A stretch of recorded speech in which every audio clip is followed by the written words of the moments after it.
দেখো সুইগি বা জোম্যাটো যাই বলো, হয় ডেলিভারি বয়ের কাজ করা ধৈর্য লাগে, প্রচুর ধৈর্য। কেন দেখো, আমি প্রায় 8.5 কিলোমিটার মতন এসেছি, ঠিক আছে, আবার যেতে হবে আমার 5 কিলোমিটার রিটার্ন। আর সেই এতটা মানে দূর ডিস্টেন্স কভার করেছি, দিয়েছে মাত্র 38 টাকা। এই দেখো, মোটে 38 টাকা দিয়েছে আমার। এসেছি এখানে 8.5 কিলোমিটার, আবার যাবো 5 কিলোমিটার। এছাড়াও আরও দুটো জিনিস আছে, সেটা আমি দেখাচ্ছি। তো কতক্ষণ ওয়েট করতে হয় আমার ইয়েতে গিয়ে, এগুলো শুধু মানে আর কি দোষ দেবো না সবার, তা আমি দেখিয়ে দিচ্ছি তোমাদের। দেখো রাতে কতক্ষণ পর পর কতক্ষণ দাঁড়িয়ে থাকতে হয় রেস্টুরেন্টে গিয়ে অর্ডার নেওয়ার জন্য।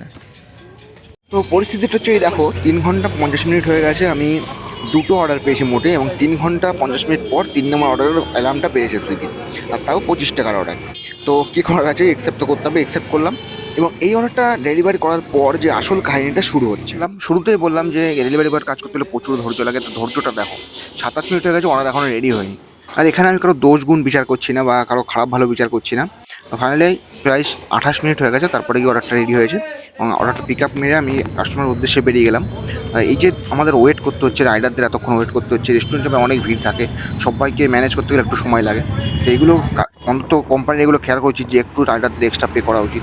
যাই হোক, আমি বেরিয়ে পড়ি কাস্টমারের উদ্দেশ্যে। আর বেরিয়ে মানে আর কি কাস্টমার কাছে পৌঁছে আমি সেই অর্ডারটা ডেলিভার করার পরে 25 টাকাই পেয়েছি, কোনো এক্সট্রা পে ফের কোনো কিছু নেই। তো এই অর্ডারটা দিতে দিতে আমি আর একটা অর্ডার পেয়েছিলাম, তো সেটাও অ্যাকসেপ্ট করেছি। অ্যাকসেপ্ট করার পরে এখানে আর একটা কাহিনী শুরু হচ্ছে। তো অ্যাকসেপ্ট করার পর এখানে গল্প হচ্ছে, সেখান থেকে যেখানে আমি কাস্টমারকে এনেছিলাম ওখান থেকে আবার দূর আসতে হলো। এর জন্য তো কোনো কোম্পানি কোনো পে করে না এক্সট্রা, যে ওখান থেকে দূর আসতে হচ্ছে পিক আপের জন্য। এখানে এসেও 18 মিনিট ওয়েট করে রয়েছি, তারপর 19 মিনিটে গিয়ে অর্ডারটা রেডি হয়েছে। এখানে মানে ওখানে 30 মিনিট, এখানে 20 মিনিট, প্রায় 50 মিনিট গেল শুধু দুটো অর্ডার পিক আপ করতে। তো এখানে এমন না যে সবসময় এগুলোই দেরি হয়, সবসময় রেস্টুরেন্টগুলোই বা সবসময় হাবড়ার জন্য এমন হয়, সব জায়গায় এমন হয় তা না, তবে হয়।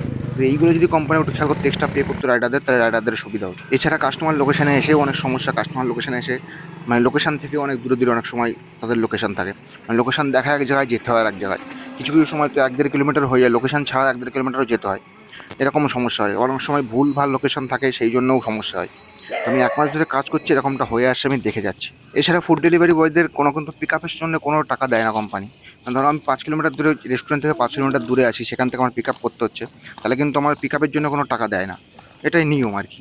যাই হোক, এই অর্ডারটা কমপ্লিট করলাম, আমার 25 টাকায় দিয়েছে, আর আমাদের এই 25 টাকা নিয়েই খুশি হতে হচ্ছে। তো আমাদের কাজই করতে হচ্ছে, কিছু করার নেই, হাবড়া জেলার অবস্থাটা এরকম। তো এগুলো যদি সবাই খেয়াল করতো, তাহলে রাইডাররাও খুশি হতো আর কি।